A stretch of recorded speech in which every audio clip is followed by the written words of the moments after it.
Welcome to the Dynasty Academy. Michael Washington, Mark is being a pompous ass before we came on air, and Mark Ongst.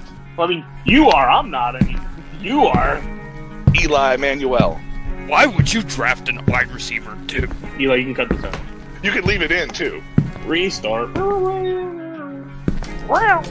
Kyler Murray has a fantastic arm. It's just the decision-making for him, for me. Michael Vick just made better decisions, I feel like, overall. Makes sense. I said 1 or 2 inches, growing 1 or 2 inches, and you're like... And he's still going... I have leagues on too many apps. I don't know what to follow.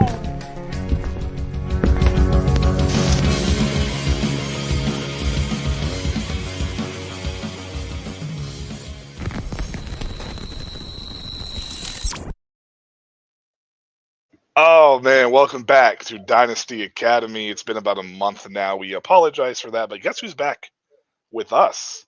See that beautiful man down there with the backwards hat? That's Eli Manuel. Welcome back, my man. Thanks for having me. Well, it's been a month for you guys. Yeah, it's been a month for us. We went to every other week, and then 2 weeks ago we didn't end up. 2 weeks we didn't end up having a show, and Mark had to cancel last week, so I just didn't bother with it. So we're on an every other week track right now, Eli. So it lines up perfect for like the holiday season and all that stuff. So, but how the hell are you? First to start there. Welcome back to the show, my man. Welcome to get excited to see your perspective on Dynasty in the fantasy world today. Sickening. No, doing well. Good. Mark, as always, is here. Mark, how you doing, brother? Now that you got your headset on the right way. I'm doing much better now that I got to go in the right way. He gets on earlier and is like, it almost sounded like he was like in an echo chamber, like a hollow room. And he goes, "Oh, maybe I got the headset on backwards. Hold on." Turns it on the right way, and boom, here we are. So anyways, Dynasty Academy, let's first start talking a little bit of C2C news.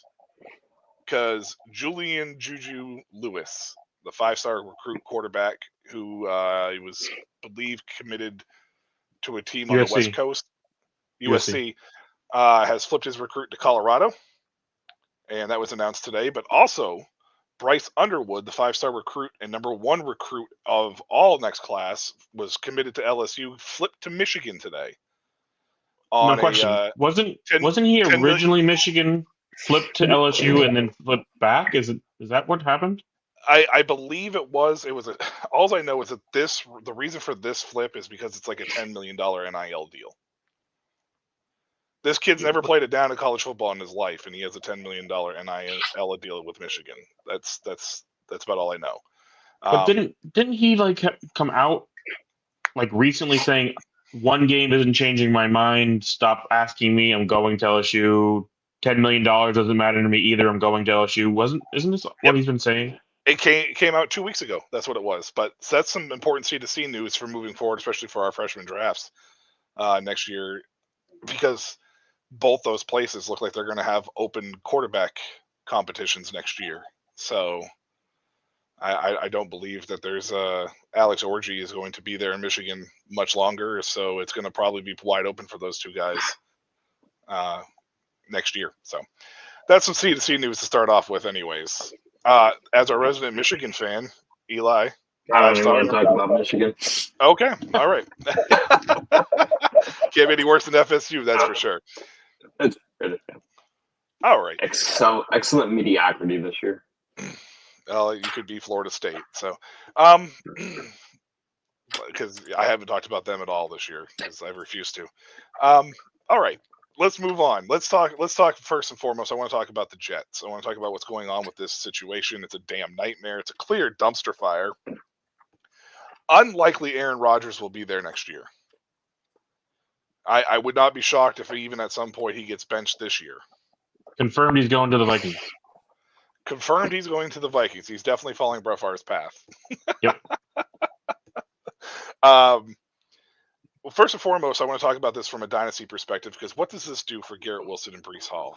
Now, a lot of times we talk about how talent usually overcomes situation, et cetera, but it really honestly feels like Garrett Wilson, more so than Breece Hall this year, has really suffered from how lackluster this play is for the New York Jets, and has really suffered overall to the point where I feel like he's almost slipping into Jag territory in the fantasy community because people are not talking about him as a top tier wide receiver anymore because of everything that's going on. Is there a hope for this team? I mean, they're not very good at drafting rookie quarterbacks, so thoughts? Anything? Or are we fading Garrett Wilson? What are we doing from this perspective here? It's a lot of who they hire as their coach, because that's, I think, going to be the sign of, do they go rookie quarterback, or are they going to try and get a veteran to come in? So you don't have any like thoughts as to moving forward here, or is it just Wait and see. it's a wait and see approach for you? What about you, Eli? Do you feel the same way? Is this a wait and see approach, or I mean, Brees obviously at the running back spot. Running back is kind of fading in general in the NFL, but I feel like running backs also produce no matter what the offense looks like overall. I feel like that his status is probably a lot safer, or his status on the pecking order is a lot safer than Garrett Wilson's as far as the fantasy community is concerned. Is it a wait and see approach for you too, or are you a little more, I want to sell and maybe try to buy low? The thing for me is that Jets team has looked awful, right? Rodgers has looked awful all year. Wilson's had back-to-back terrible games. I will follow up with something, but he's fantasy points, top 10 wide receiver in the league right now. Brees Hall's still in the top 10. I think they're both in the top 6, top 5, somewhere in there. That's with Rodgers playing worse than we've probably ever seen him play for a dumpster fire of a team. I think coming in, people were saying Garrett Wilson was potentially quarterback proof. And I think we're seeing that. Rodgers is not playing like Aaron Rodgers, and Wilson's still in the top 5. Now, I do want to follow that up with, it is a dumpster fire year for wide receiver scoring overall. I haven't dug into the numbers all the way. I'll do that in a couple of weeks here. We look at the top 12. Darnell Mooney is in the top 12. I mean, to be fair, Kirk Cousins does have Atlanta playing pretty well, though. So, I mean, Darnell Mooney. Who's the other one? There's another guy that's in there. Oh, Brian Thomas Jr. The Jaguars are a dumpster fire this year, and he's in the top 12 for fantasy scoring at the wide receiver position. So, I'm not afraid of keeping Garrett Wilson at all. I think he's showing that he is quarterback proof. That team's had 2 awful games. Wilson had 2 bad games, but I'm not concerned about it. This feels like people trading Jamar Chase because he couldn't see the white laces on the football. Oh, yes, I remember that. I remember that. Well, the only reason why I posed the question is primarily because of that boom or bust feel for Garrett Wilson this year, right? Like three games ago, it was a boom week. The last 2 have been bust weeks. A lot of people are starting to fade the situation. Now, there could be some bias, obviously, because there is some pretty crazy things coming out. Aaron Rodgers was, the owner wanted Rodgers to be benched, et cetera, et cetera. Eli, I pose this question to you, though, is what do you feel would benefit Garrett Wilson the most to be able to hopefully hit that upper echelon of wide receivers that we're all expecting him to hit, where you don't have questions about him being a wide receiver 1 on your team? Do you think it's coaching plus a rookie quarterback to build with, or do you think it might be like a veteran similar to what we saw with like a Baker Mayfield comes in to Tampa Bay and kind of gets what he wants down there or starts really clicking down there? Like, what do you think benefits Garrett Wilson the most in this case? Mark, didn't you say the Jets are terrible at drafting rookie quarterbacks? I said that. I said that, but yeah, it's true. I don't want them to draft a quarterback. They need to find. I think a lot of people should have known Rodgers was going to be washed coming into this year. He has looked awful. He's looked awful. Okay, he does not look like Aaron Rodgers. Should have expected it. They need to get a veteran in there that's not going to be dramatic, be the drama in the franchise. That's what Rodgers was. They're going to overhaul that coaching staff. They just got rid of the GM. So they need to bring a veteran in. Dumb move, by the way. Absolutely terrible move, getting rid of that GM. Awful. Awful, awful, awful. I think firing Saleh was a dumb move. Firing Saleh was probably a dumb move, too. Stupid move. Between him and Joe Douglas, and Saleh I can understand because the results weren't showing up on the field. Joe Douglas, I don't understand because this guy has literally drafted his ass off the last few drafts with this team and put some really good pieces on the field. So, but the results weren't showing because he was being forced to use Nathaniel Hackett as the offensive coordinator when clearly Hackett is terrible. Yeah, as awful. a coach altogether. So to fire Saleh because what makes no sense is we're firing Saleh because Aaron Rodgers didn't get along with him and he wanted him fired. But now Woody Johnson supposedly wanted to bench Aaron Rodgers like that. Nothing makes sense when all of this is coming out. So somewhere somebody is making something up, or Woody Johnson is really just that. If it's something's true there, Woody might be worse of a owner than Tepper is. Well, because so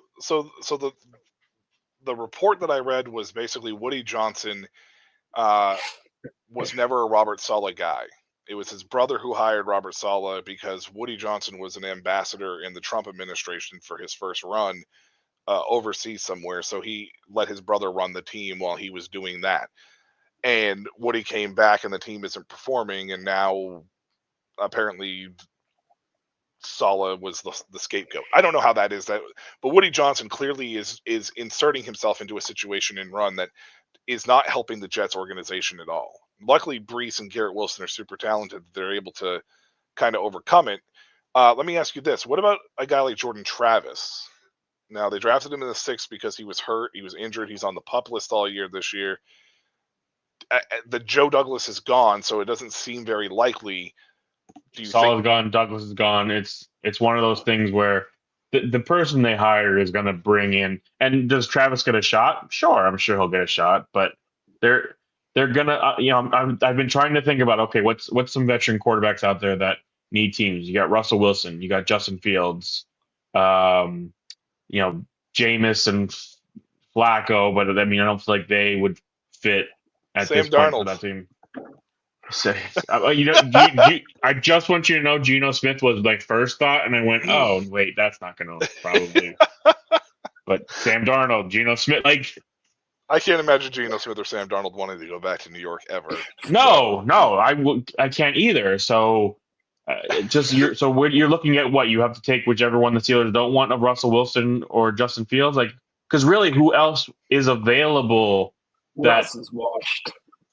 I agree, but I think Russ would be better to stay with Pittsburgh. They have a good team around him with a coach who can, I want to say control him because he's not out of control, but that can clearly get the best out of him. So Justin Fields, but who's the coach there? Who's the coach? Because I don't want Justin Fields to go to a scenario where they hire Bill Belichick. Knowing them, they'll probably hire Matt Nagy. Yeah, that's just what the Jets Eberflus or whatever his name was. No, Eberflus. No, he's the one before. Oh wait, he's Chicago's now. I'm thinking. Okay, Nagy was. The two of them are similar to me. I mix the two of them up all the time. They're the same coach. Maybe they'll just give it to Nathaniel Hackett and hope that Aaron Rodgers comes back for another year. Yeah. Oh boy. Okay. Well, I was just curious about what your thoughts were on that one. All right, let's move on. Next thing I want to talk about is so in a league that I'm in that you two are not a part of, there was a trade that was thrown into a chat earlier, and he was like, "I'm really, really struggling with it because I don't really know what to do with it." This is going to be a little bit less about the trade, but more about the thing that followed. But I do want to get your thoughts on the trade real quick. So the guy was offered Xavier Legette and Jalen Coker for Cade Otton. it was a 12-team tight end premium, standard PPR. I didn't see there wasn't anything like really super dramatic as far as the specs were concerned. I mean, He did say the only thing he did say was it was a rebuilding team. So which I don't know one? if the guy who has Cade Otton To get Leggett.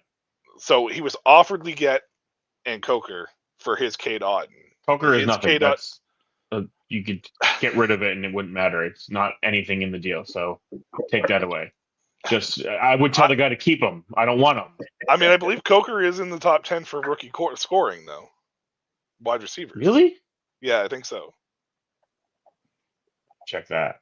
I think But, so. I think the Panthers had 2 guys inside of rookie wide receiver scoring, I believe, if I remember correctly. Anyways, beside the point.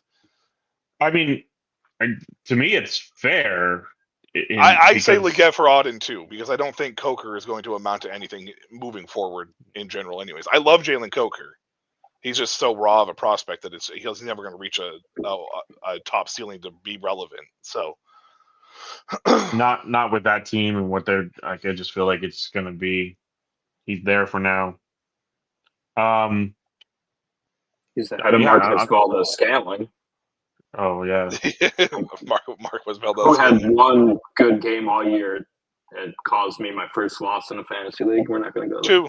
Two. He had 2 good back-to-back leagues. Yeah, 2. Anyway, we had to start him in a league, so that's why I said that. Guess what? We won. Thank you, Marquez Valdez-Scantling. So Eli, what do you think? I mean, Leggett and Otton. I know that here at Dynasty Academy, we're not really fans of the tight end position. However, I feel like that it's still worth being relevant in the conversation of the fantasy realm, right? And this does lead to to the next conversation that I want to move into before we get to the keep cut trade or whatever it's called. So, what are your thoughts on the trade? Right. He is in the top 10.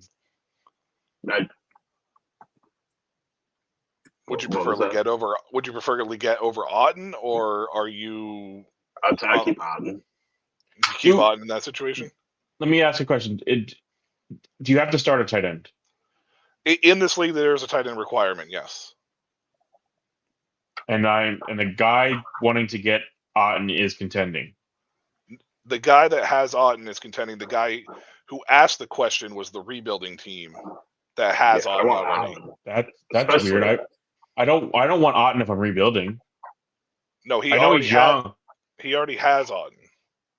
So the guy trying to get Otton is the contending team. Yes. I would be okay with that because but the guy that posed the question is the guy with the rebuilding team. Right, I understand that. I would be fine moving Otton as a rebuild team to get Leggett, and I would be fine as a contender if tight end was where I was lacking this year to win a title, moving Leggett with the question marks. They both have it's tight end, but Leggett has enough question marks with that team that I'll take what I'll get in points this season. Okay, fair enough. I kind of lean towards Leggett because I'm also not a fan of the tight end position. I don't feel like Otton is going to be a guy who's going to move into a top 2, 3, 4 situation. He might for a year, but we could be seeing something like Mark Andrews, who is falling into Jag territory all of a sudden, or Sam Laporta, who was not even spoken about for the first 6 weeks before the injury happened because he wasn't producing as well. So that sort of happened in that conversation. I mentioned for me that tight end sucks because I always make sure I make the from a fantasy perspective, tight end's not a good position. So I always lean wide receiver. The conversation that followed was, well, there's not another rookie outside of that doesn't play quarterback that was in this class that I would take over Brock Bowers. So that started the conversation about Brock Bowers. There is not another rookie, not a single one. No outside of the rookie quarterback, away from the quarterback position. Outside of the quarterbacks, okay. That he would want that 2 people in this league said that they would want over Brock Bowers in this situation. I pose the question to you. Not Malik Neighbors. Is that crazy? Yes, over Malik Neighbors, over Marvin Harrison, over Brian Thomas Jr., who you mentioned, Eli, earlier is in the top 10 in scoring for fantasy wide receivers. Am I the only one that thinks this is almost like Sam Laporta last year. the Sam Laporta situation last year. Yeah, it's 100% what it is. I mean, don't get me wrong. Brock Bowers has played super good this year, He's the and number one tight end. Yeah. easily. But let's also, Mayer is coming back now. Not that I think that Mayer is going to cut into touches, but he will cut into time because he is more of the blocking tight end. And if you don't have that player, you're using Bowers or somebody worse than Michael Mayer is. So I do think we will see a little, because Bowers wasn't this, like, he's been getting better and better. And a lot of that time has been without Michael Mayer there. So that changes a little bit, but it's still a tight end. Well, I will say, we knew that this was a weaker class coming in. Yep.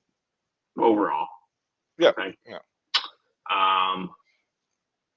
But to say none of them, when you've got Neighbors, Marvin Harrison, we talked about Brian Thomas, who surprised. I mean, I like Brian Thomas, but he has surprised a little bit. But the wide receiver position as a whole is in the dumpster. Adunze went to the Bears, unfortunately. Xavier Worthy's been somewhat surprising, but he's got Patrick Mahomes. Would you take Bowers over Adunze or Xavier Worthy? 100% over Xavier Worthy. I didn't want Xavier Worthy. Yeah, in general, so. Xavier Worthy might have some of the worst field awareness I've ever seen in my life, too. By the way, I say over Worthy for sure. Not over Odunze though. No, I also take Rome. The thing with Odunze is though, you got to look at the bigger picture with Chicago, and you got to look at the bigger picture with this team. I know that Matt Eberflus is probably going to hold this team back, but trading for Keenan Allen was probably the worst thing Ryan Poles could have done. There was really no need for him to bring in Poles if you were just going to bring in Allen if you were just going to draft Odunze at 9 anyway. It seems like it was a useless move because it was not necessary. I think Allen was trade before. after. It was Was before. it? Yeah, it was a 4th round pick. They traded a 4th for him. Oh, So, like, if you were going to draft Odunze at 9 anyways, like, it was definitely a worthless move to bring in Allen. I get that you wanted a veteran presence there, but this team was not going to compete this year. I know that they were trying to do an instant fix on it, but it was not going to compete this year. My thing with Brock Bowers is the same thing that we fall into with almost any type of rookie that kind of does this. It's volume based because they don't have a true wide receiver on that team. They have a mediocre quarterback, and what's going to happen when they get a new offensive coordinator in there, when they finally draft a quarterback and they draft a wide receiver to go with it? What is going to happen to his target share? That's my biggest questions. Because how many times have we seen this from a guy who's come out in a volume situation, put up these kind of numbers, and then crumble the following over the course of the next couple of years, right? Not saying that necessarily is what's going to happen with Bowers, because again, the whole generational word is being thrown around, but not saying that that's necessarily going to happen with Bowers. However, I think it's extremely likely to happen to Bowers. Well, I mean, year one, Kyle Pitts had over 1,000 yards. Everybody was drooling. It was great. He's the best. Go get him. Nothing since. Laporta, he's great. He's the best. Oh, he's so much better than Kyle Pitts. Go get him. It's falling back to earth. Brock Bowers, he's the greatest. He's the best. Go get him. And okay, maybe he will be Travis Kelce, like, for the next 15 years. Or maybe he won't be. Like, maybe defenses will figure him out and schemes will change and they'll scheme for him. Like, I really don't think people think about the fact that when guys are rookies, you have only college tape on them. You do not have NFL tape. Schemes aren't made for them yet. And after a season, and you get a whole offseason to go, okay, this is what Brock Bowers is, what they like to do with him. All right, they're gonna change, and offenses are going to change. Like, it's the tight end position. You could just, when you get past him, they're all within like 30 points of each other, I think. Eli, when you're right there are looking it up or whatever, I don't know if you have something in front of you to look this up. Mark might have it too, but what's Trey McBride at this year? I know he's been hurt, but what's Trey McBride at this I got it year? right in front of me. 106. Well, this league that I'm looking at, he's at 160 points. 160 points, and he's played He's how many fourth. games? How many games? 8? He missed one, and then missed one. this is the bye week. Oh, it says he has 9. 9 Or games. 11 was the bye Because he week. missed the one, yeah. So Oh, yeah, he did miss one. He's got 9 games. okay, 9 games 116 points in regular PPR. in regular PPR, 116 points. So with 9, what is that? He's averaging like what? 12.9. 12. Yeah. So averaging about 12 a game. That puts him at 4. What is Bowers? So what was McBride averaging when he was the volume guy in Arizona? Was it last year or 2 years ago? Would have been last. Well, it would have been half of last year. What was he at? Last year? Yeah. Through week 11, just look at the same range. All right, looks like so the first 5 weeks he didn't really do anything. No, you got to look pretty much from. I'll give you week 8 on. Week 8 on, Yeah. yeah. I was just saying, Ertz was there, right? At the start of the year. Yes. Mhm.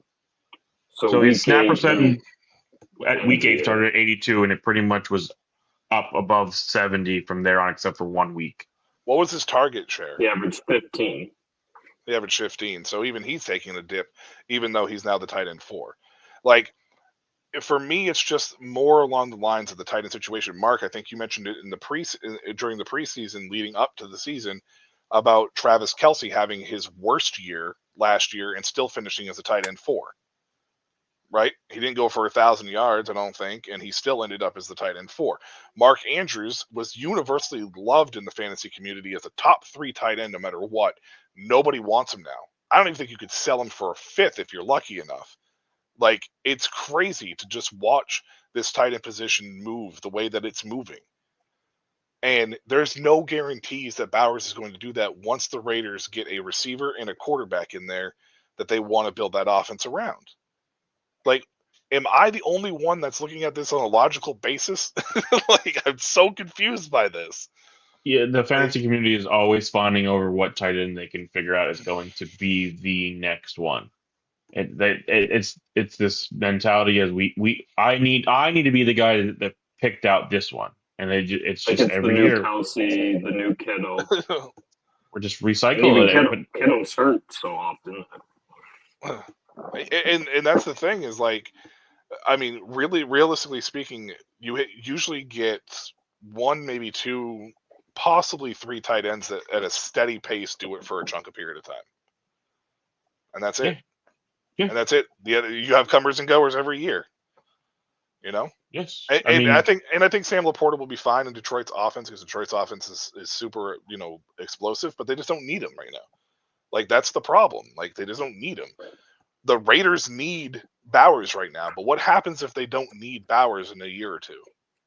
Right? Like, I think teams are starting to look at, the Chiefs were winning last year, not really needing to use Kelce, and then the playoffs turn around and what they do, they peppered him with targets. So they saved him, and I think they're realizing these guys are matchup advantages. Let's use them when it matters the most. Sure, when you're a team that's not that great and you don't have anything else, that's who you use. But when you have 2 or 3, I mean, it's not even like the Lions have a ton of great wide receivers. They have a great one, and then they have some good ones that they're utilizing. And when teams are taking Sam Laporta away and saying, hey, Tim Patrick, Jameson Williams, and whoever the other one is, beat us. Khalif Raymond, you beat us. And Jared Goff's going, okay, sure. We'll do that. I think it's a testament to how good Goff is too. He's really come along. A lot of people don't want to talk about it, but he has really turned himself into a really good quarterback, and people don't want to talk about it for whatever reason.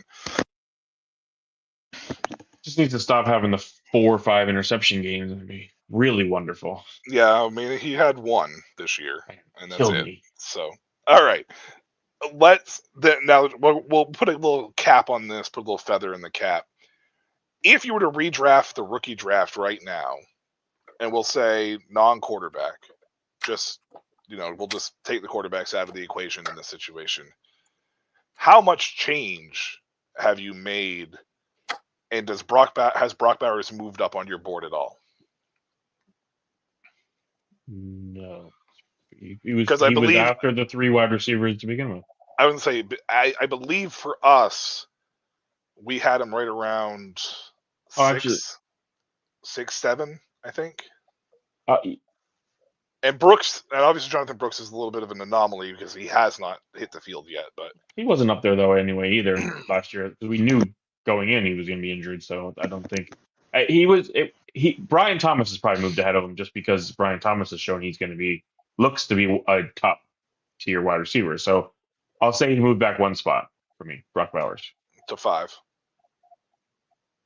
Outside of the quarterback, out of the top 4 wide receivers, he would be 5th. What about you, Eli? Same thing, or do you have him ahead of Thomas still? Or I don't know where you had him actually, because I don't think we really got your rankings. I was trying to look to see if I had my rankings handy quick, but I do not see them. No, I'd still take Thomas. I can't. The rest of the draft classes look pretty bad, so I think he'd move up a little bit for me. Okay. So you'd still be taking him ahead of guys like Leggett, Worthy, Keon Coleman, Pearsall, obviously, because Pearsall really hasn't seen much action. I don't even know why he was a first-round pick to begin with. So, okay. All right. That's fair. I think that's probably where I would probably put him at, too. I think Leggett will be fine in Carolina, though. I think as long as Tepper stays out of it, I think they'll be okay. I know that's a long shot, but we'll see. All right. Keep, trade, cut, or keep, cut, trade. What is it? Is it keep, trade, cut? Trade, cut, yes. Yeah, I don't fucking know. I don't keep, trade, cut. Keep, trade, cut. Keep, trade, cut.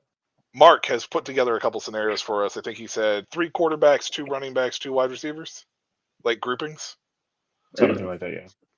Any tight ends? You give us one, like the one that site gave me, and then told me I was doing it wrong. I would be upset. Oh, I hope I didn't, because I didn't look at the site, so I'm not sure. Oh, Timmy, you know what you should have done? That, right? You should have taken the Eli one. Where was it? It was trade Jamar Chase or whatever, right? It was Jamar Chase, it was some mediocre player, and some absolute just no-name player. And I said that I would trade Chase because he was the only one you can get anything for in the 3 players. And the site flat out told me that they basically wouldn't take my answer seriously because I clearly wasn't paying attention to the players that it listed. No, because I'm not trading that guy for another random bench player. I'm sorry. Well, none of that. You're not going to trade a random bench player for anything anyway. Yeah, exactly. Value for it. All right. Let's start with the let's do running backs first because I feel like they're the least valuable at this point in time out of those position groups. You should have done tight end, Mark. We love tight ends here. I could probably think of 3 of them for you and give you 3 of them. But all right, so I have James Cook, Devon Achane, and Kenneth Walker. Oh, not it. Okay. If you need their ages, I do have their ages. If you're curious. No, I know they're all pretty close. I'm sure. I know they are close. I'm just saying if you actually want to know if that comes up for any of the players, I got them all. Eli, you want first crack at this one? I said not it. You got it. Is this where you touch your nose thing? That game? Yeah. Fuck. Okay. I guess I'll take a crack at it first for what I would do. I'm going to keep James Cook. I'm going to trade Kenneth Walker, and I'm going to cut Devon Achane. Ooh. Primarily, my thought process is this. Cook is going to continue to have a role in that Buffalo offense with the wide receivers being the way that they are. I do expect them to continue to expand in the passing game, but Cook is also very good in the passing game. and he is used in that capacity. He has shown no real major durability issues yet, knock on wood, and he provides a little bit something that Kenneth Walker does occasionally here and there. However, I think Kenneth Walker produces at a higher clip in Seattle with his statistics enough that you're going to get the most value back for Walker than you would Cook. I feel like more people like Kenneth Walker, and when he's used in Seattle, there's really not a second option used in Seattle. Like, they drafted Charbonnet really high in the second round, and they just let him sit on the sideline. Devon Achane has durability issues. He's been injured on and off throughout the course, but he's a very explosive player when he's healthy. It's just how much are you really going to get from him? So if I'm looking at it from a standpoint of what I want on my team, out of those three, I think Achane would be most likely the one that I would cut, but it's really, really close. Really close. All right. I'm also keeping Cook.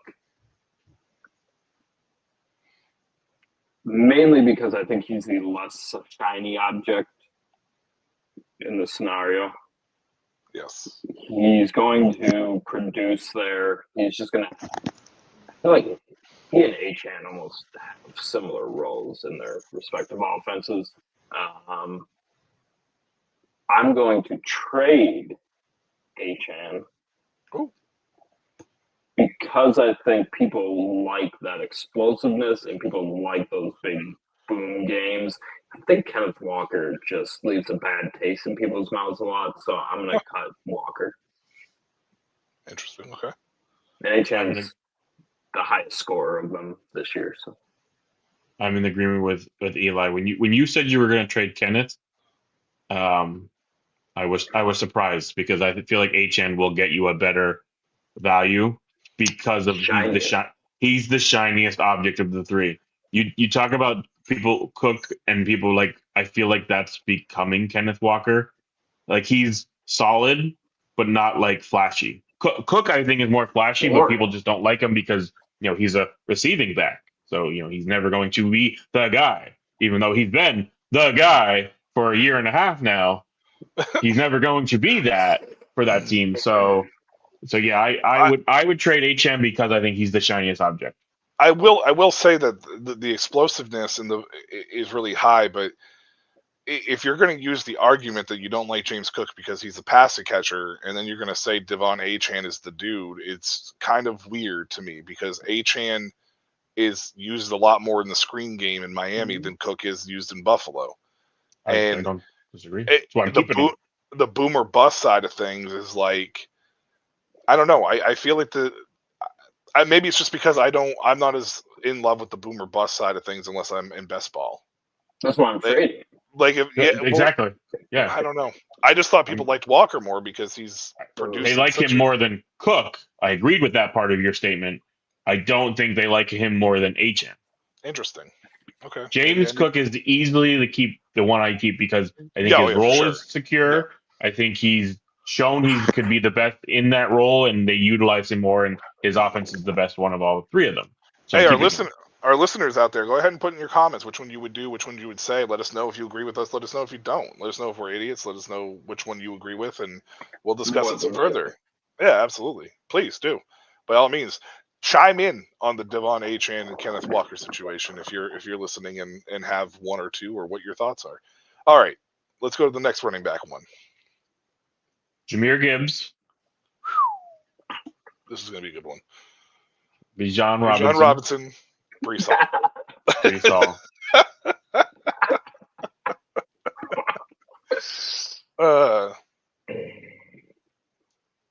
Do I have to go first on this one?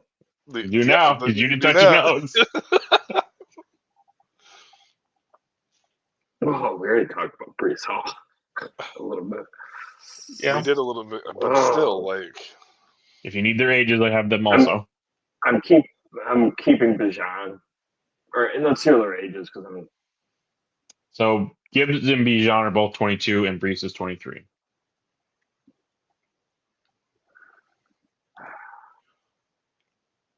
Keep Bijan.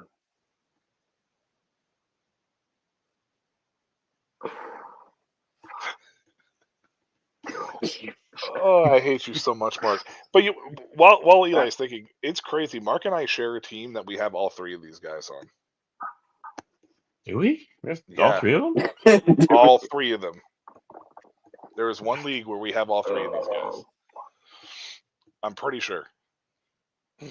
I didn't think we really own Gibbs anywhere. That's the one I know we have Bijan and Brees together for sure. I'm pretty positive. I'll check it real quick. I think we had Gibbs.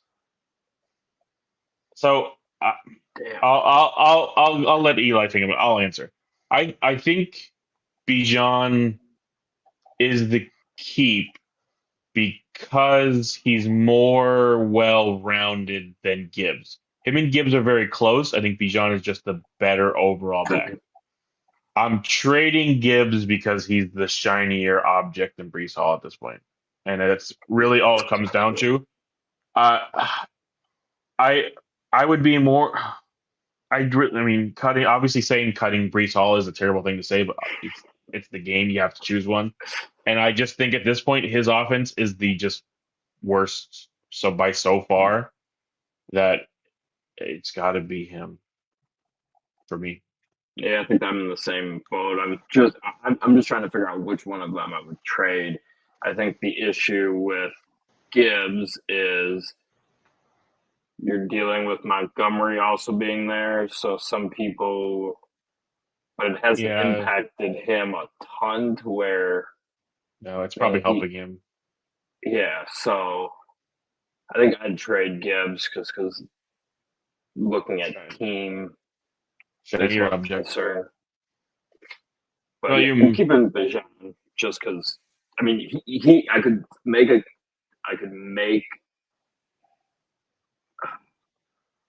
I could make a case to keep Gibbs. I could agree with what you're going to say and trade Bijan. Yeah, it's totally understandable if you chose that right because you might get more. You might. But I want Bijan. I want Bijan out of that group. Yes, but Gibbs could end up offering you the most upside because of how explosive he is. Bijan, just to me, is just a tiny bit more well-rounded than Jahmyr Gibbs is. Yeah, I'm sticking with keep Bijan, trade Gibbs, cut Brees. So right now, Bijan and Gibbs are only separated.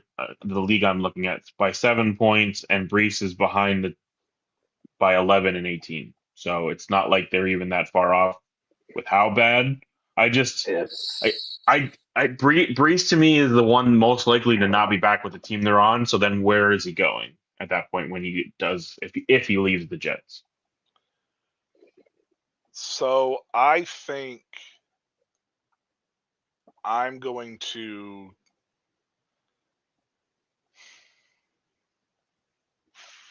I think I'm going to agree with you guys. I was thinking really heavily about keeping Brees, trading Gibbs, and cutting Bijan, but I think ultimately overall, I think Bijan's the more well-rounded, very slightly over Brees. So, yeah, I think I'm gonna have to agree with you guys. The only reason why I was really considering Brees was because that offense needs him, where I feel like Atlanta's offense doesn't necessarily need Bijan.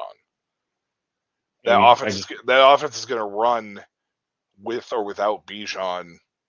What's New York's offense next year? So, well, but that's the only concern is moving forward next year. But even with that, it's still. And that's why I still think they lean in heavily to Brees, at least for a half a year. And he's so explosive that if he's able to produce, I don't see them moving away from it. But I agree with you guys. I think I'd go Bijan, trade Gibbs, and cut Brees. It's solely about team for me. If the Jets were playing as well as everybody thought they were, I would probably still keep Brees Hall because he's shown he could be the number one running back in the league. But that offense is just too scary for me. The whole team is just too scary for me. So much unknown, I think, is the biggest problem with that situation. Yes. So. Yep, pretty much. Did you find our team? No. I bet you were looking. I was, but I don't. It may not even be a team that you and I have. It might be actually just one of my teams. Oh, you got all three of them? There is a league that I have. I'm pretty positive that I have all three of them in a league. I just don't know which league it is. I have too All right, many. where do you want? So. You want to go wide receiver or quarterback? Sorry, it wasn't Gibbs. It was Bijan, Brees, and Jonathan Taylor. That's not me then. No, You going Jonathan Taylor? it's my super flexing league. So I'm pretty sure the only team I own Jonathan Taylor / owned with you when we traded him to Eli. Trade him to Eli. Yeah, I think to get James Cook actually, to get James Cook. Yeah, Is it A- and a first and a first is it ATL? down in Debbie. down in Debbie. Oh no.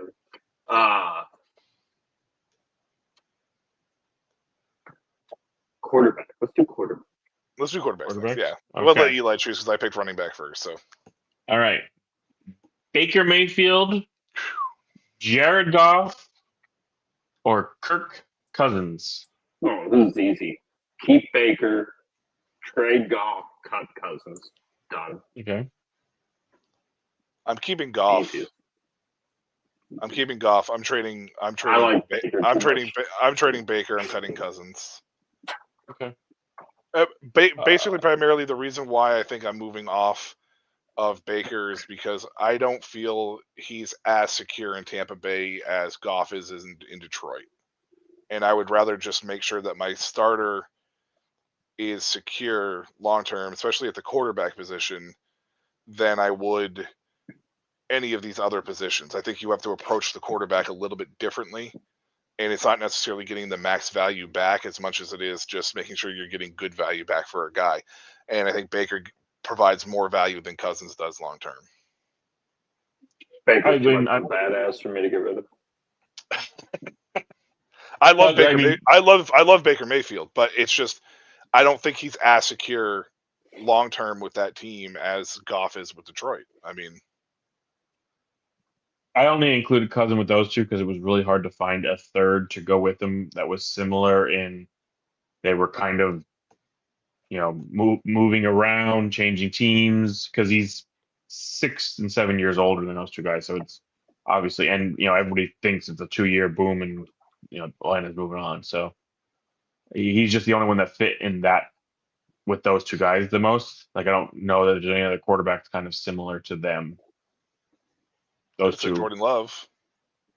He's younger though, so is he though? I mean, I would assume Jordan Love is like 25 or 26. Well, I mean, he was in the league for 5 years before he started.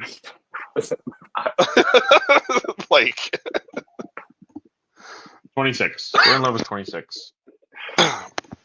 So you're getting it's 3 to 4 year difference. I think I would go Jordan Love over those two. Oh, I'm just saying. I mean, just saying. That's what I mean. I was trying to find somebody similar, Cousins felt the only one. Patrick Mahomes might be the only person close in age to those two, and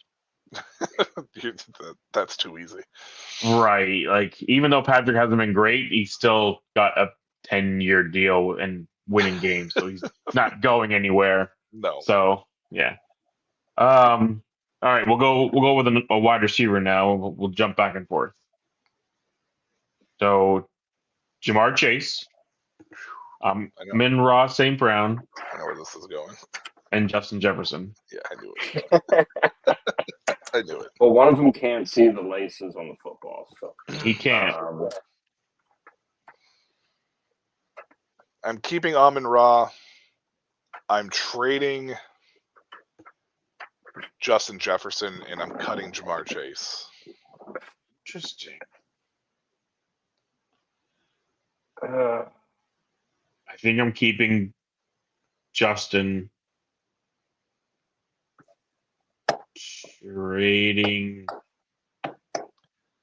If you have to trade Chase or Jefferson in this scenario. I think that they're your maximize. They're fantasy community wise. You can't trade Jamar Chase. The website said so. But the fantasy community. So I'm cutting them then. The fantasy community pretty much universally has those two as the 1-2. So I feel like you have to trade one of those two in this scenario. So you're going to be cutting either Amon-Ra St. Brown or you're going to be cutting one of the other two. So you're think I have to cut Amon-Ra. Justin is just so good with any quarterback. Like, Yes. if Goff get hurt, is Amon-Ra still going to be as good? We don't know because we haven't seen it. He could be. We've seen it with Justin. So I'll just take the known in that aspect.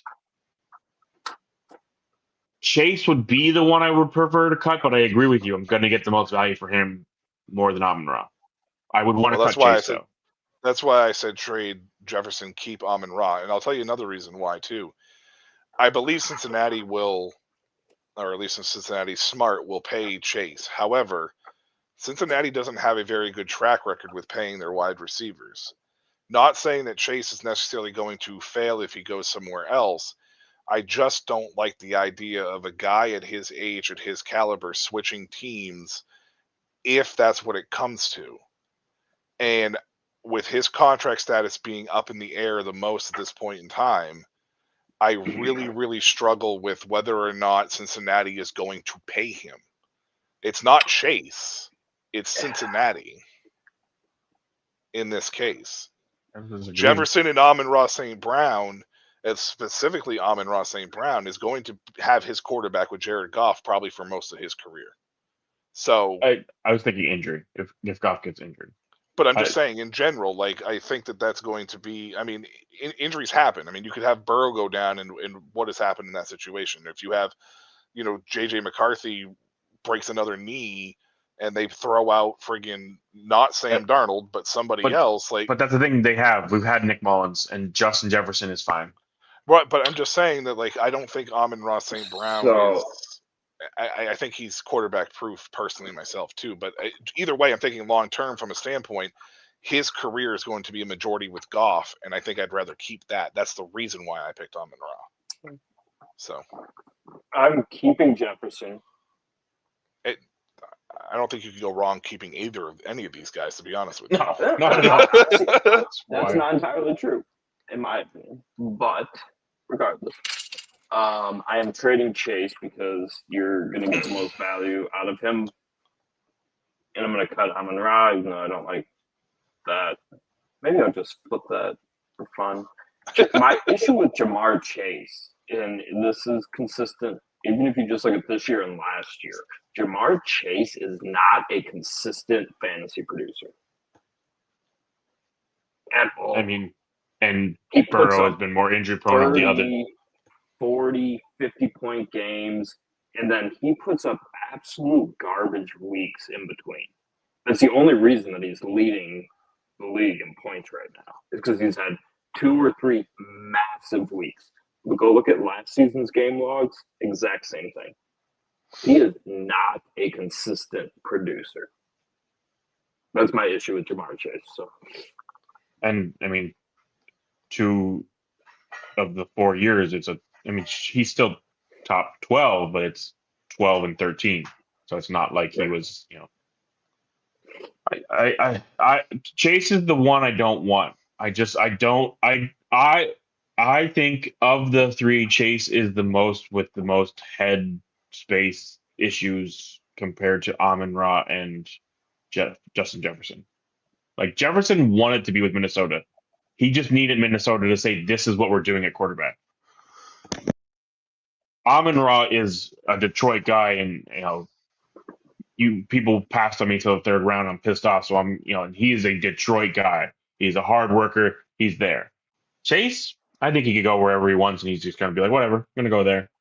So Chase is just my least favorite of those 3. Yeah. All right. Quarterbacks: C.J. Stroud, Brock Purdy, and Patrick Mahomes. Now, I included Patrick Mahomes with this group because he is 5 and 6 years older than those 2 guys. But you can't have a quarterback conversation without bringing up Patrick Mahomes. This is true, but I just felt like he fit because of the age of those guys compared to putting with people around his own age. I think this one's pretty easy for me. I'm keeping Stroud. I'm trading Mahomes. I'm cutting Purdy. Again, this is one of those situations where normally you would want to trade the person that you're going to maximize, but in the quarterback position, I think I would rather have the guy that is younger in this situation and probably, I say probably because you never know with the NFL, but probably going to be just as stable as the guy that you're going to trade. And Mahomes is also probably still going to get you as max value anyways, just based off brand name. And Purdy, I love Purdy, but it's really his team right now. I mean, he definitely makes the team better that's around him, but if that team starts crumbling, how good is Purdy going to be? So I mean, you could flip Mahomes and Stroud and be okay either way, but I would think in this situation, I would just take the younger guy. If you asked me this question before we watched any of the games this season, I would have traded CJ Stroud easily because I think his value was Yep. peak value. I think it's kind of leveled because he hasn't played. I mean, maybe he has played as well last year, and maybe we were just so awed with a performance of a rookie that it's similar and we don't realize it, but it would easily have been Stroud to trade. I think I agree that I'm trading Patrick because he's probably the best value trade of the three of them. Even on a down year. Even on, I mean, Even on a down year. people are down on Stroud right now, so I feel like I'm still getting the value from Mahomes. And I don't know that I can trade Purdy because I think a lot of people look at him the same way. He's a game manager. It's only the team around him. It's just this mentality he has. And I think until he has to actually be the guy there when CMC's gone, and he'll have to prove it. Because I think right now everybody it's the Shanahan guy. He's a better version of all of the ones before him, but it's still, how great of a fantasy quarterback is he really going to be? Even though he's probably the top one of the four right now, or the three. I mean, Herbert and Aaron Rodgers both have more fantasy points than Stroud this year. And Rodgers does? Yeah. Well, think about it from a standpoint with Houston, though. Their run game has been much better this year than it was last year. So but much better. Trevor Lawrence, much. who has missed 2 games now, is like 4 points behind CJ Stroud. Yeah. And So what are CJ you Stroud's trying to sell? on a very down What are you trying to? Yeah, what are you trying to sell me on here? Yeah, CJ Stroud's on a very, very down year. So there is a piece of me, but he did lose Nico for a portion of it, and now Diggs gone. Nico is the best wide receiver on that team. Hands down. Say about Diggs easily. So I'm not saying anything. I'm gonna keep Stroud. I'm gonna trade Mahomes because even with Purdy having a better season than both of them, I don't think you're gonna get the value. So you're gonna cut Purdy. But I do want to point out that Stroud it's not just run game. It's not just whatever. He's having a very down year, but we do have to look at the fact that Nico missed essentially half the season at this point. Diggs is out, and it's taken the team a little bit to get back into the flow of things. So. Yeah, I don't even want to chalk it up to a sophomore slump more than I do anything else. I just want to chalk it up to the run game's better. Like, the run game has improved so much, they just haven't needed to rely on Stroud as much. Last year, they needed to rely on him. This year they haven't really needed to rely on him because Joe Mixon probably is like the RB2 at 37 years old. Like, the run game didn't really kick off right away because Mixon missed some time at the beginning of the year. And at the start of the year, when Mixon missed some time, the Stroud didn't have to produce as much. I mean, didn't shine in that moment. That's where he struggled the most. Mm-hmm. But now that Mixon's back and running healthy, right? Like, now that Mixon's back and healthy and running at the way that he's running, this run game is much more. So Stroud hasn't needed to get back into the flow of things either in that sense. So Purdy, the one thing I will say about Purdy, Mark, though, from my perspective, is I don't view him as a game manager. I did say it was no, I know, but I don't view him as a game manager. I did say that it was the team around him because I don't feel like the team relies on Purdy to win the games, right? Like, they don't need him to do that right now. However, I think Purdy makes this offense better than anything that they have ever had with this assembled team, right? Like this assembled team, Purdy has astronomically made it better across the board. I think Purdy's a better quarterback than what we have seen because of the team around him. Now, where that falls in line, though, I don't know.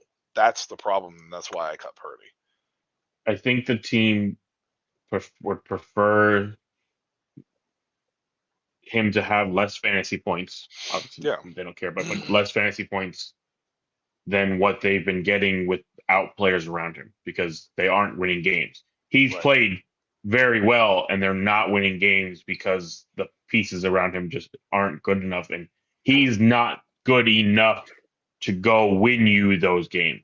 You know, he's still, you know, everybody wants to sometimes talk about him as this like, look at what he did. He got him to the Super Bowl. Yes, and all that is great, but the pieces around him, and he made those pieces better. Yes, but they were great pieces.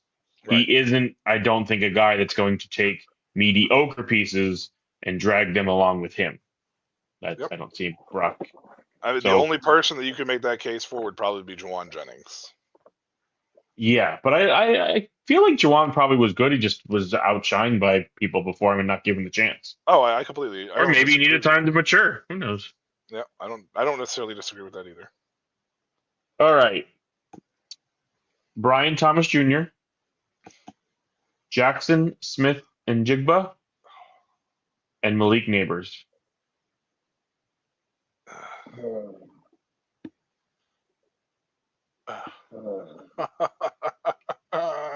Because JSN is starting to turn into the JSN that we all expected him to be. Oh, man. I think that's partially because somebody won't be there for very long. So right now, points-wise, Thomas and JSN are a point apart from each other, and then Neighbors is 11 away, but I think Neighbors is one game down. He's got 8. JSN has 10. Thomas has 11. So Neighbors missed a game, too. Neighbors missed it. And he just had his bye week, so. Yeah, so he's a couple games behind those guys.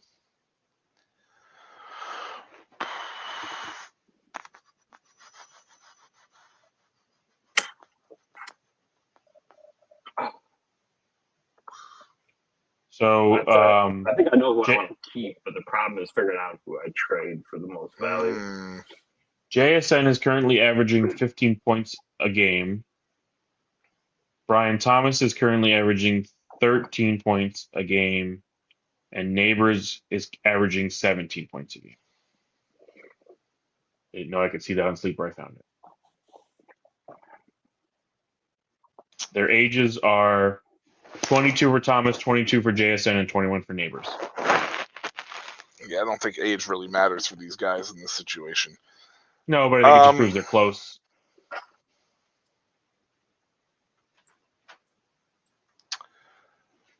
My problem is who to keep. I have an idea who I want to trade. I'm keeping JSN, trading Neighbors, and cutting Thomas. And partially that is because I don't trust the Jaguars at this point. So that was my lean because I think Neighbors you're going to probably see more value out of. I don't think people are talking about JSN much anymore, so I don't know you're going to get much. I would prefer to trade JSN and keep Neighbors. I just don't think I get the value. I'm keeping Neighbors and taking the loss on JSN to keep Neighbors. I think I love JSN. I just in Seattle. Not that the Giants have anything special to look forward to. But Neighbors has looked phenomenal in that situation. So I'm going to approach. All right, I'm going to give you my answer, and then I'm going to give another scenario that I was thinking about. I'm going to keep Neighbors. I just think that he's a true alpha one, has the ability to be a true alpha one. If they can get a quarterback and develop a quarterback properly, it's going to be he'll be in the conversation as near the top tier one wide receiver spot. I'm probably going to trade JSN and cut Brian Thomas. However, I think if you're going to do this right now at this moment, it might be better to trade Brian Thomas and cut JSN, because I feel like Brian Thomas is going to net you more right now than JSN is, because of what Mark said about how nobody's really talking about JSN despite him having a good year. And I think that's the West Coast bias, because nobody really knows what's going on in Seattle. And I think that Brian Thomas playing the way that he is, with as dysfunctional as Jacksonville is, he's at his max value. So if you're going to make trade, I think you're going to get more for Brian Thomas than you are JSN if you keep Neighbors, which I did in my scenario. I don't think at this point, Thomas, I think his value has become negative because that team is negative. So I don't think so, though. I think 3 or 4 weeks ago, you would have gotten the value for Brian Thomas. I don't think now, because I feel like a lot of people are just so sick of Doug Peterson and that team. They don't want any part of it. Yeah, I don't know. Maybe. And I don't know. And Brian Thomas has been a little more boom bust, I think, than the other two have been. Yeah, I don't know. I just don't know if Brian Thomas's value has dipped below JSN's yet. That's all. So I just feel like that's the. I mean, I don't think you can really go wrong either way, but I just feel like in the Neighbors, like if you're going to keep Neighbors in this particular scenario and moment, I think you'd have to go after the person that maximizes the most. That's why I almost said Brian Thomas, but you said keep JSN, right? That was the only other person that I was considering keeping and trading Neighbors in that scenario, because I agree with you that Neighbors is going to net you the most. I just feel like if you have an alpha dog, though, keep him. I don't disagree. I was just trying to figure out what can I get back? Can I possibly get Brian Thomas plus from Malik Neighbors, and so I get JSN, Brian Thomas, and something else. Yeah, no, I feel you. No, I feel you. Yeah. All right, Lamar Jackson, Jalen Hurts, Josh Allen. Jesus, I'm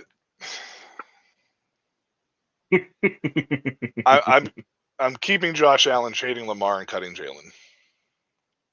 Sorry, keeping Josh Allen, cutting Lamar, and trading. No, trading Lamar Allen, cutting Jalen. Trading Lamar Allen. Yeah. Trading Lamar. Okay, keeping Allen. Cutting Jalen. Keeping Allen. Yeah. I want to keep Allen.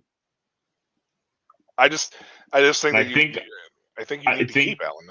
I think I could get the value for Hurts and Lamar enough to keep Allen. Yeah, I think so too. I think more so Lamar than Hurts, though. Maybe, but I feel like I think the rushing touchdowns and but I feel like the fantasy community as a whole is kind of. I think they were, but now they're winning again. So, yeah, but I still think they've kind of soured on Hurts overall, though, because that team's only winning because of Barkley. It's not because of Hurts now. More people are talking about Barkley than they are Hurts. So Barkley gets called down at the 1 yard line. Literally. Literally. I'm so tired of that. I think I could keep Allen for sure, and I get enough value for either one of those guys. Keeping Allen is the best choice. Yeah, absolutely. I think so too.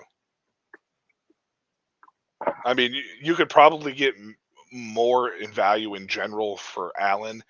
I just don't think that if you're trying to trade Allen, that you're going to get the value back that you probably want for him either. Like that's going to be you're probably going to have to undersell on what he's probably worth, because not a lot of people are going to pay what he wants.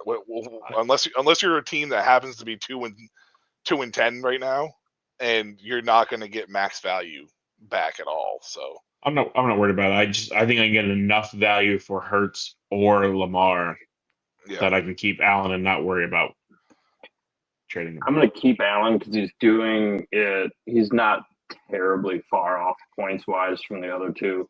I mean, Jackson's having a really good year, but Allen's doing it with by far the other offensive pieces around him.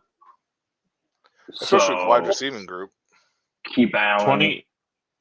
trade Hurts. I'm going to trade Lamar, and I'm going to cut Hurts just out of the fact that I'm tired of the tush push. Tired of the tush push. All right, last one.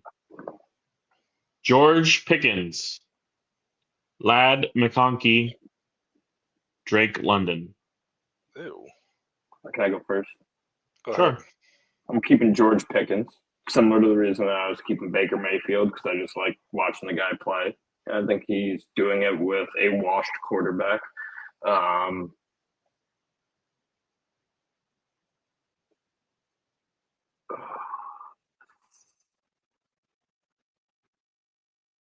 I think I'm going to trade London and cut McConkey. Okay. Because I don't think I'm going to get anything for Lad. I think people might be like, oh, Drake London's doing his thing. I don't know.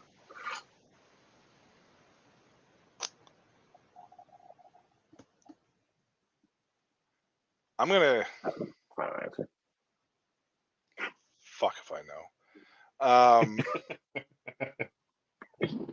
I think trading London is the best scenario here. It's just which way do I want to go with the other two?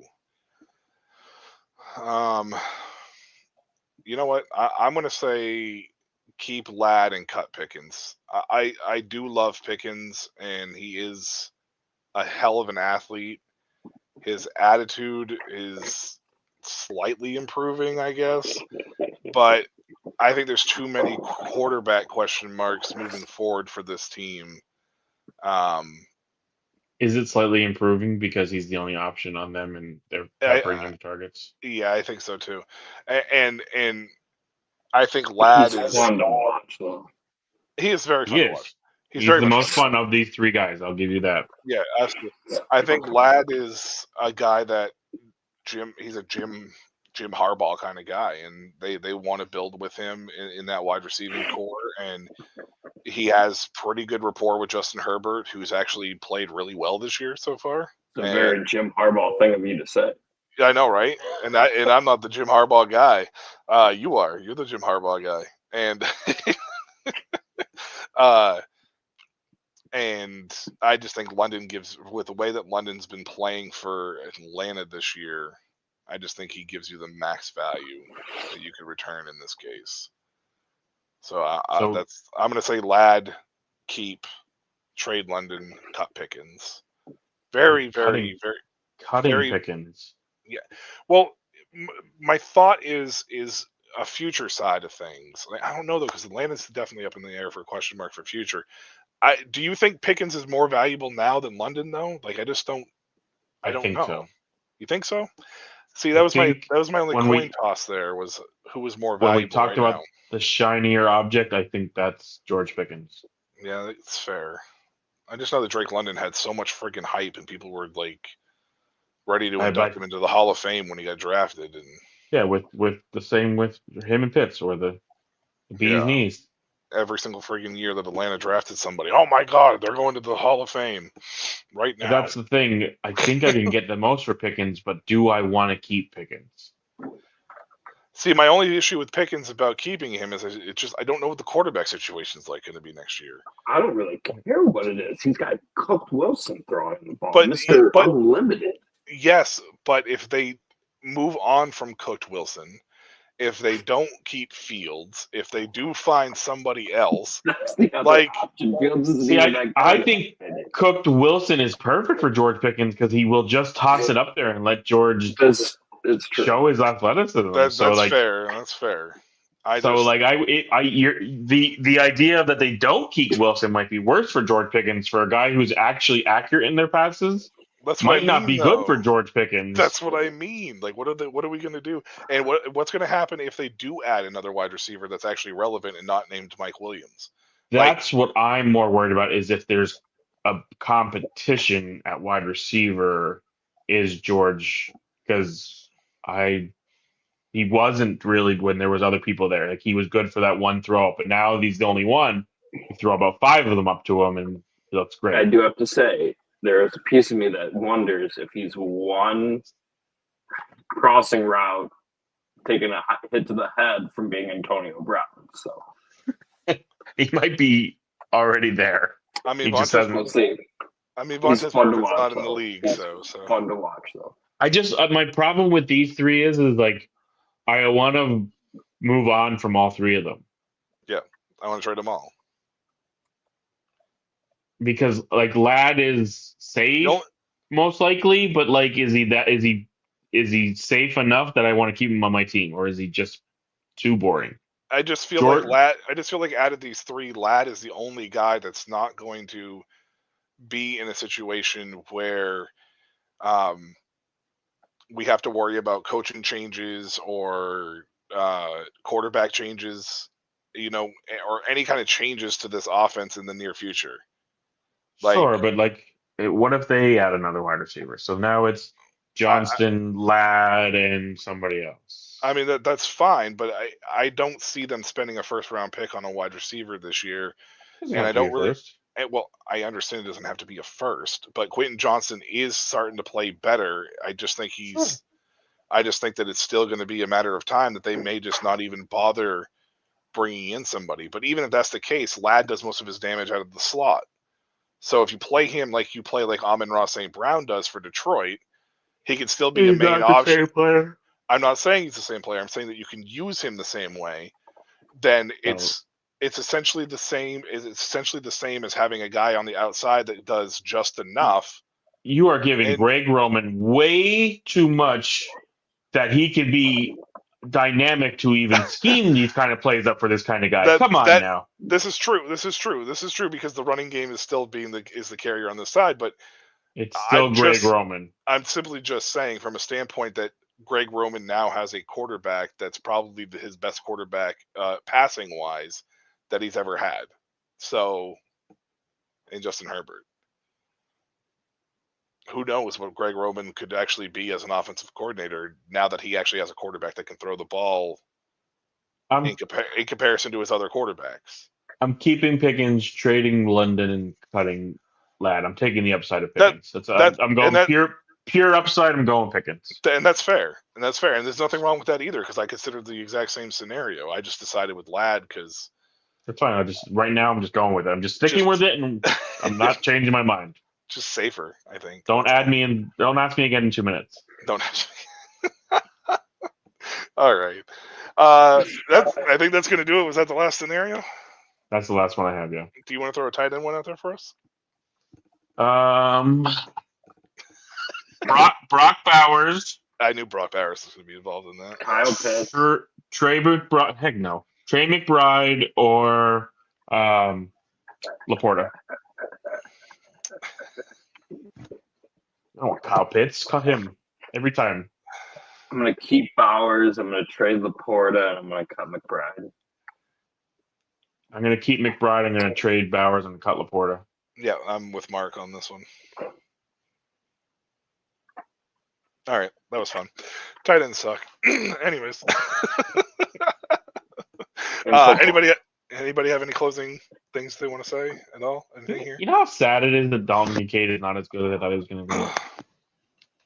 I mean, it doesn't help that he was hurt this year too, but there's nothing else there, and he just still doesn't like. It's just sad. Taysom I Hill. like Dalton Just Kincaid. draft Taysom Hill.